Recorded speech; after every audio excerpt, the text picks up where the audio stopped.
Hai, selamat datang di Rian Rio Official. Ya, kali ini anak-anakku kita akan belajar tentang bunyi dan indera pendengaran. Kali ini Pak Rian dan Bu Vina akan menjelaskan tentang pemantulan dan penyerapan bunyi. Selamat menyimak. Oh ya, ingat like, subscribe, dan share jika manfaat dari video ini. Terima kasih. Bismillahirrahmanirrahim. Assalamualaikum warahmatullahi wabarakatuh.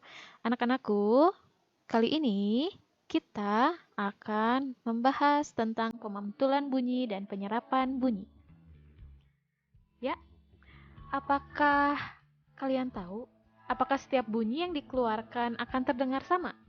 Misalkan di ruangan tertutup, di dapur, di toilet, ruangan terbuka, perkebunan teh, atau di dekat tebing.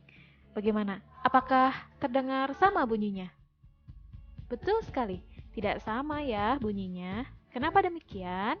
Nah, untuk penjelasannya, sekarang Bu Vina akan menerangkan tentang pemantulan bunyi. Pemantulan bunyi yang memperkeras bunyi. Pemantulan bunyi biasanya terjadi di kamar mandi ya. Kalau misalkan ada yang biasa bernyanyi di kamar mandi, itu biasanya terdengar lebih enak. Nah, itu semua dikarenakan ruangan yang sedikit atau ruangan yang sempit, sehingga bunyi pantul akan memperkuat bunyi asli. Itulah sebabnya bunyi terdengar lebih keras. Meskipun di kamar mandi terdengar lebih enak suaranya, tapi dalam Islam mengajarkan untuk tidak berbicara ketika di kamar mandi. Nah, yang selanjutnya akan kita bahas adalah tentang gaung. Gaung itu terjadi ketika berbicara di gedung yang besar, kemudian dinding gedungnya memantulkan suara kita. Tapi hanya sebentar saja, misalkan saat berbicara, hai. Nah, hai-nya itu secara beda antara 1 detikan gitulah, sebentar saja. Selanjutnya, kalau gema, Bu Vina akan bahas tentang gema. Gema itu terjadi jika dinding pemantul sangat berjauhan. Bunyi pantul akan terdengar beberapa saat setelah bunyi asli.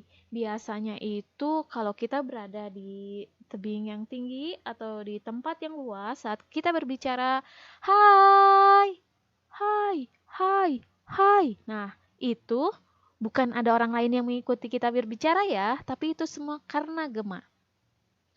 Apa kabarnya? Apa kabarnya? Apa kabarnya? Nah, seperti itu contohnya. Itu contoh dari gema. Lalu, sekarang untuk di dalam gedung supaya tidak terjadi gaung, maka diperlukan sebuah cara, yaitu penyerapan bunyi.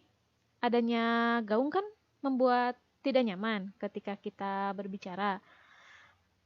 Untuk menghindarinya maka dipasang peredam. Peredam bunyi itu biasanya bahannya berupa karet, kapas, gabus, ataupun wol. Nah, kalau misalkan kita pergi ke bioskop, itu ketika kita masuk kan di sekeliling-keliling itu udah ada peredam-peredamnya. Makanya meskipun di bioskop itu suaranya keras, tapi saat keluar bioskop tidak terdengar. Oke, selanjutnya Bu Vina akan bahas tentang getaran. Tidak semua getaran itu dapat didengar manusia. Getaran itu memiliki frekuensi-frekuensinya. Nah, berdasarkan penelitian, frekuensi itu dibagi menjadi 3. Ada yang pertama, frekuensi infrasonik. Ini frekuensinya di bawah 20 Hz. Biasanya hanya bisa didengarkan oleh laba-laba, binatang anjing, jangkrik, jerapah, cumi-cumi, dan lainnya. Bunyi infrasonik ini tidak bisa didengar oleh manusia.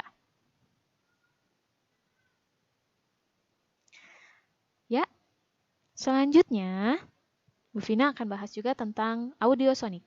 Audiosonik ini merupakan frekuensi yang bisa didengar oleh manusia. Ini frekuensinya dari 20 Hz sampai 20.000 Hz. Kemudian ada ultrasonik, ini frekuensinya di atas 20.000 Hz. Contohnya adalah kelelawar, paus, lumba-lumba yang bisa mendengarkan. Oleh manusia, ultrasonik ini dipakai untuk USG. Jadi, melalui frekuensi USG itu bisa ketahuan. Misalkan ibu hamil yang di USG perutnya bisa kita mendapatkan manfaatnya. Oke, alhamdulillah itu saja yang bisa Bu Vina sampaikan. Terima kasih. Assalamualaikum warahmatullahi wabarakatuh. Semoga Allah berikan ilmu dan berikan kepahaman.